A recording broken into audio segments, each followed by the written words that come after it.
નમસ્કાર, હું ધર્મેશ મકવાણા આજના વિડીયોમાં આપ સૌનું હાર્દિક સ્વાગત કરું છું. આજે આપણે ધોરણ 10 વિષય ગણિત દ્વિચલ સુરેખ સમીકરણ યુગ્મ ચેપ્ટર 3ની ચર્ચા કરીશું. ચેપ્ટર 3નો આજે આપણે પ્રસ્તાવના અને દ્વિચલ સુરેખ સમીકરણ યુગ્મ શું છે એના ઉપર સમજ મેળવીશું. તો ચાલો શરૂ કરીએ આજનો વિડીયો.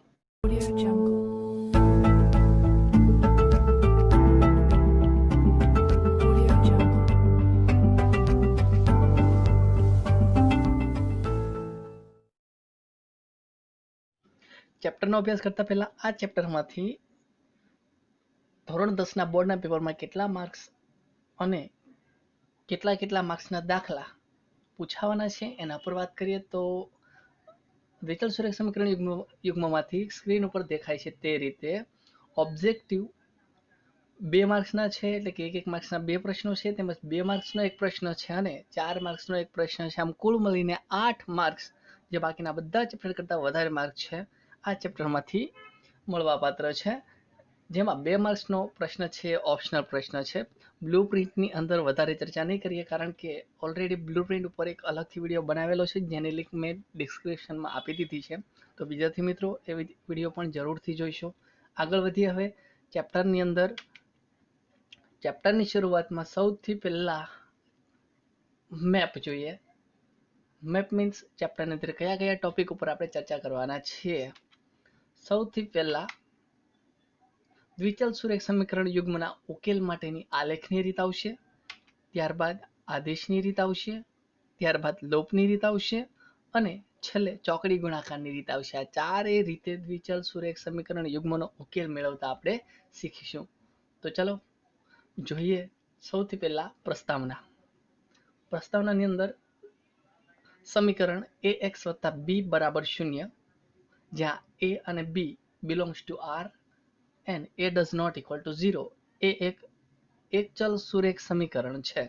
હા મિત્રો, એક ચલ સુરેખ સમીકરણ. એક ચલ એટલે કે x અથવા y અથવા z એવો જે ચલ યુઝ થાય છે તે માત્ર એક જ ચલ છે સમીકરણમાં, અને જે a b દેખાય છે એ બંને R ગણમાંથી NWZQR, R એટલે વાસ્તવિક સંખ્યાનો ગણ, તેમાંથી લેવામાં આવશે અને કન્ડિશન છે કે એ શૂન્ય નથી. તો આ પ્રકારનું જો કોઈ સમીકરણ હોય તો તેને આપણે એક ચલ સુરેખ સમીકરણ તરીકે ઓળખીશું. એક ચલ અહીંયા x છે, સુરેખ એનો અર્થ એવો કે જે ચલ લઈએ છીએ એના ઉપર ઘાત એક જ છે. બીજા ટોપિકની વાત કરીએ તો એક ચલ સુરેખ સમીકરણ ax + b = 0 નો અનન્ય એટલે કે એક અને માત્ર એક ઉકેલ -b/a મળે છે. ax + by + c = 0. a અને b એક સાથે શૂન્ય નથી. સ્ક્રીન ઉપર દેખાય છે જે કૌંસની અંદર કન્ડિશન છે એ કન્ડિશન પણ ઘણી વખત ખાલી જગ્યામાં પૂછાય છે કે ભાઈ a અને b એક સાથે શૂન્ય ન હોવાની શરત જણાવો. તો આપણે લખી શકીએ છીએ a² + b² does not equal to 0. તેવું સમીકરણ દ્વિચલ સુરેખ સમીકરણ છે. ઓકે, તો આ પ્રકારના જે સમીકરણ રહેશે અને દ્વિચલ સુરેખ સમીકરણ કહીશું. ધોરણ 9 ની અંદર આ સમીકરણ ઉપર આપણે આખું ચેપ્ટર ભણી ગયા છીએ એટલે વધારે ચર્ચા આના ઉપર નહીં કરીએ. દ્વિચલ સુરેખ સમીકરણ ax + by + c = 0 ના અનંત ઉકેલો છે. હમણાં જ બીજા નંબરના ટોપિકમાં આપણે જોયું કે ભાઈ એક ચલ સુરેખ સમીકરણમાં માત્ર એક જ ઉકેલ છે ને એ ઉકેલ -b/a છે. જ્યારે દ્વિચલ સુરેખ સમીકરણ હોય તો એની અંદર અનંત ઉકેલો મળે છે. કઈ રીતે જોઈએ એક ઉદાહરણ સાથે. એક્ઝામ્પલ છે કે ભાઈ કોઈ એક દ્વિચલ સુરેખ સમીકરણ x + y = 5 લઈએ તો ધોરણ 9 યાદ કરતા જઈએ અને લખીએ ભાઈ x અને y એવા મેળવવા કે જેથી સમીકરણ x + y = 5 થાય. એટલે કે x અને y ની વેલ્યુ આપણે જાતે પસંદ કરવાની છે અને એ એવી વેલ્યુ પસંદ કરવાની છે જેનો સરવાળો 5 થાય. x ના સ્થાને જો 0 મૂકીએ અને y ના સ્થાને 5 મૂકીએ તો સમીકરણનું સમાધાન થશે અને 0 અને 5 નો સરવાળો 5 થશે. એનો અર્થ એ થયો કે 0 + 5 એ સમીકરણ x + y = 5 નો એક ઉકેલ છે. એ ઉપરાંત 1 + 4, 2 + 3, 3 + 2, 4 અલ્પવિરામ 1, 5 અલ્પવિરામ 0 વગેરે પણ સમીકરણ x વત્તા y બરાબર 5 ના ઉકેલો છે. કોઈ પણ અંક જેમાં પહેલી સંખ્યા x ના સ્થાને અને બીજી સંખ્યા y ના સ્થાને મૂકો અને સરવાળો કરશો અને 5 મળશે તેવા તમામ ઉકેલ એ આપેલ સમીકરણના ઉકેલો છે. જો 1 અને 4 તો 1 વત્તા 4 બરાબર 5 મળે. 2 અને 3 2 વત્તા 3 બરાબર 5 મળે. 3 વત્તા 2 3 વત્તા 2 બરાબર પણ 5 મળશે આપણને. 4 વત્તા 1 4 વત્તા 1 પણ 5 મળશે અને 5 વત્તા 0 એમાં પણ આપણને સરવાળો 5 મળે છે. જો થોડુંક વધારે વિચારીએ તો 6 minus 1 7 minus 2 8 minus 3 9 minus 4 10 minus 5 અનંત સુધી 100 માઇનસ 95 1000 માઇનસ 995 વગેરે પણ સમીકરણના જ ઉકેલો છે. અને આવા ઉકેલો આપણને અસંખ્ય મળશે. એટલા માટે જ આપણે કીધું છે કે દ્વિચલ સુરેખ સમીકરણના ઉકેલો હંમેશા અસંખ્ય હોય છે. હવે દ્વિચલ સુરેખ સમીકરણ યુગ્મ, આ યુગ્મ શબ્દનો અર્થ છે જોડી, અને હવે આપણી પાસે રકમ જે આવશે એક સાથે બે સમીકરણની આવશે. બસ એટલું જ દર્શાવશે યુગ્મ. ધોરણ 9 ની અંદર આપણે દ્વિચલ સુરેખ સમીકરણ ભણી ગયા. હવે આપણે દ્વિચલ સુરેખ સમીકરણ યુગ્મ ભણવાનું છે. જુઓ નીચે, દ્વિચલ સુરેખ સમીકરણ યુગ્મ માટે a1x plus b1y plus c1 is equal to 0. a1 square plus b1 square does not equal to 0. પેલી શરત કે ભાઈ a1 અને b1 બંને એક સાથે શૂન્ય નથી. આ પહેલું સમીકરણ. અને બીજું સમીકરણ હોય તો એમાં a2x plus b2y plus c2 is equal to 0, જ્યાં a2 square plus b2 square does not equal to 0 છે. સમજીએ થોડુંક વિસ્તારથી આ જ ટોપિકને આપણે. એક્ઝામ્પલ લઈએ કે બે સમીકરણ રકમમાં આપ્યા છે. x માઇનસ 2y બરાબર 0 અને 3x વત્તા 4y બરાબર 20. તો આમાં a1 કોણ છે, b1 કોણ છે, c1 કોણ છે, તેમજ a2, b2 અને c2 કોણ છે એ સમજવા માટે આપણને જે પહેલું સમીકરણ આપ્યું છે એને સમીકરણ 1 એટલે કે x માઇનસ 2y બરાબર 0 અને સમીકરણ 1 તરીકે, અને 3x વત્તા 4y માઇનસ 20 બરાબર 0 સમીકરણ 2 તરીકે લઈએ.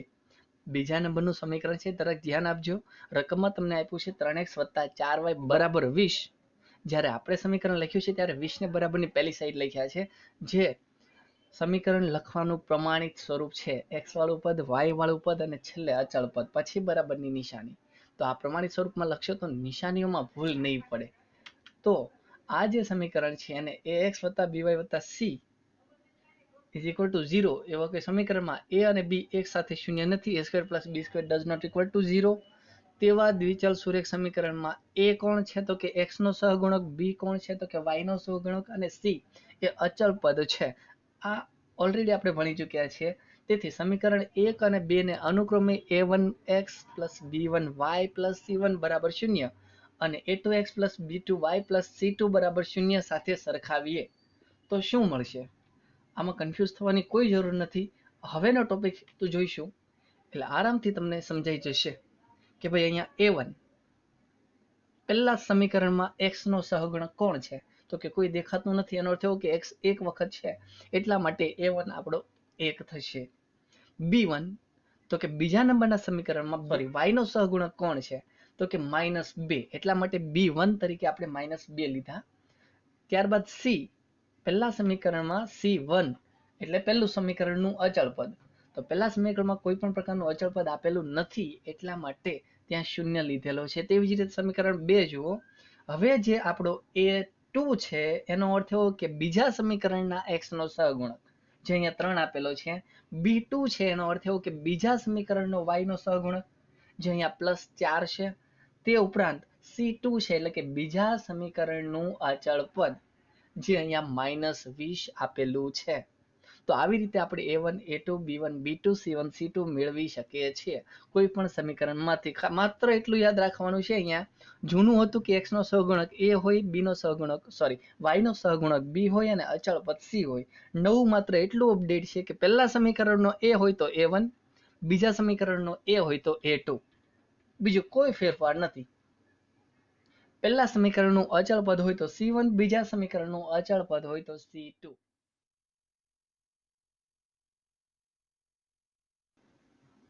હવે દ્વિચલ સુરેખ સમીકરણ યુગ્મના પ્રમાણિત સ્વરૂપને અને A1 A2 B1 B2 C1 C2 ને મેળવવાનું શીખ્યા બાદ આપણે વિચલ સુરેખ સમીકરણ યુગ્મના ઉકેલ તરફ આગળ વધીએ.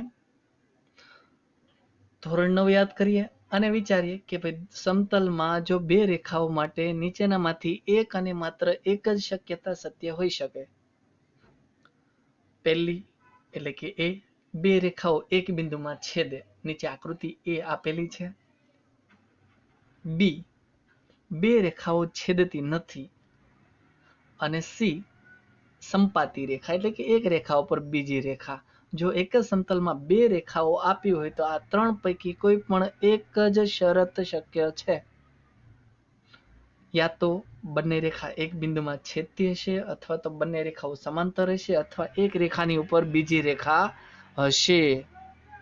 ત્રીજો કોઈ ઓપ્શન પોસિબલ નથી. આ ત્રણ શરતો પૈકી કોઈ પણ એક જ શરતનું પાલન થતું હશે. એક સાથે બે શરતનું પાલન થતું હોય તેવું પોસિબલ નથી. એનો અર્થ શું થયો મિત્રો? એક વિચલ સુરેખ સમીકરણ હતું તો એક રેખા બનતી હતી. હવે બે છે તો બે રેખાઓ બનશે, એટલે કે એક સમતલમાં બે રેખાઓ આવશે. એક રેખા છે એક સમીકરણના ઉકેલોનું સમાધાન કરે છે, એટલે કે એક સમીકરણના ઉકેલો દર્શાવે છે, જ્યારે બીજી રેખા બીજા સમીકરણના ઉકેલો દર્શાવે છે. તો કહેવાનો મતલબ એટલો જ છે કે દ્વિચલ સુરેખ સમીકરણ યુગ્મ હશે તો એના ઉકેલો ઓપ્શન એ મુજબ કોઈ એક બિંદુ હશે. દ્વિચલ સુરેખ સમીકરણ યુગ્મનો ઉકેલ એટલે શું?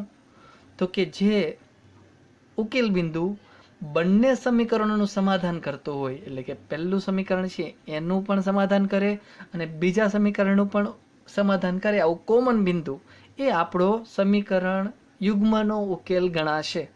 તો ઓપ્શન એ મુજબ એક જ બિંદુ જ્યાં બંને રેખાઓ છેદે છે એ બિંદુ બંને રેખાઓ પર આવેલા છે. આ એક બિંદુ છે એ બંને સમીકરણનું સમાધાન કરે છે. એટલે ઉકેલ ગણ કાં તો એક બિંદુ હશે બીજી બી શરત મુજબ, અથવા તો બંને સમીકરણોમાં એક પણ સમાન ઉકેલ નહીં હોય, એટલે કે એની રેખા સમાંતર બનતી હશે અને એક પણ કોમન ઉકેલ નથી, એટલે ઉકેલ ગણ ખાલી ગણ થશે.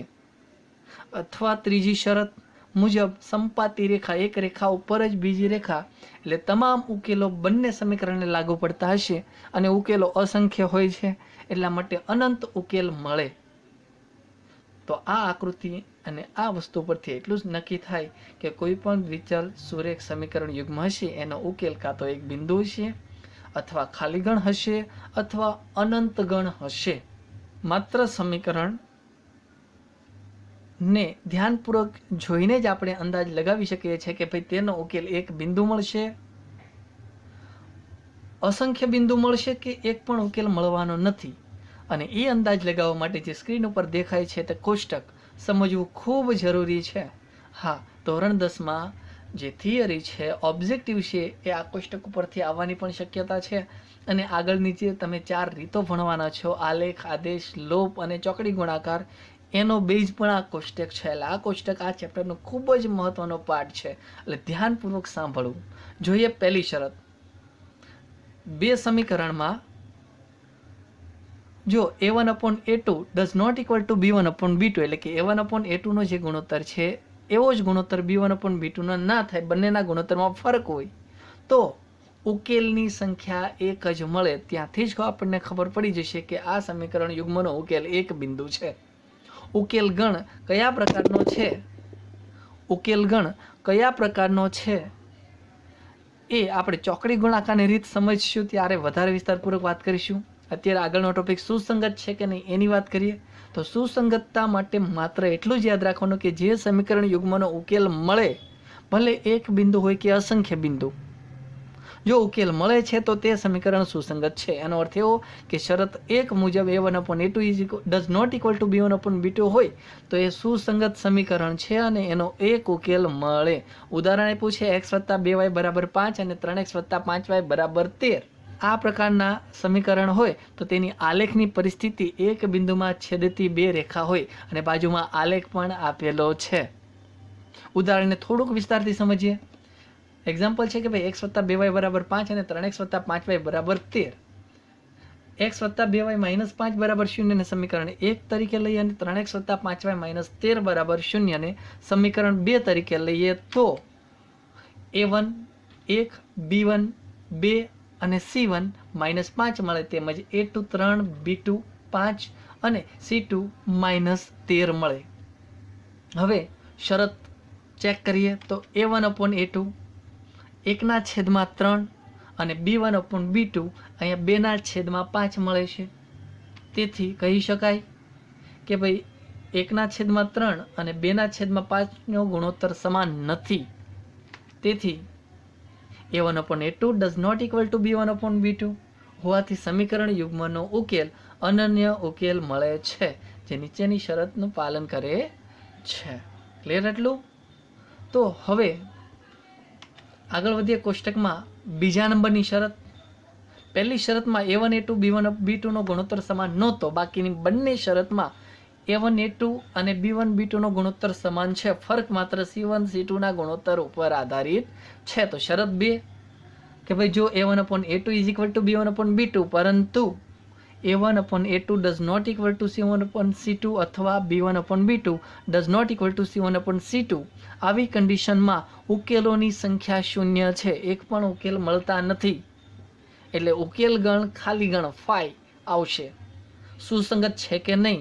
તો સુસંગતતા માટે ઉકેલ મળવો જરૂરી છે. અહીંયા ઉકેલ નથી મળતો એટલે આ સમીકરણ યુગ્મ સુસંગત નથી. ઉદાહરણ 3x + 4y = 10 અને 3x + 4y = 15. આવા પ્રકારના સમીકરણોમાં બે સમાંતર રેખાઓ મળશે જે બાજુમાં આલેખ દર્શાવેલો છે, જે ક્યારેય છેદતી નથી. ઉદાહરણને આપણે થોડુંક વિસ્તારથી સમજીએ તો 3x + 4y = 10 અને 3x + 4y = 15 માં 3x + 4y -10 = 0 ને સમીકરણ 1 તરીકે અને 3x + 4y -15 = 0 ને સમીકરણ 2 તરીકે લઈએ તો આપણને A1 તરીકે 3, B1 તરીકે 4 અને C1 તરીકે -10 તેમજ A2 તરીકે 3, B2 તરીકે 4 અને C2 તરીકે -15 મળે. ઓકે, તો ગુણોત્તર જોઈએ. A1/A2 = 3/3 છેદ ઉડાડતા 1 મળે. તેવી જ રીતે B1/B2 = 4/4 છેદ ઉડાડતા 1 મળે. અને C1/C2 = -10/-15 - કેન્સલ 10/15 5 વડે બંનેનો છેદ ઉડે 5 × 10 5 × 15 એટલે 2/3 મળ્યા. અહીંયા ધ્યાનપૂર્વક જોતા આપણને ખબર પડે છે કે A1/A2 = B1/B2 બંનેનો ગુણોત્તર 1 છે.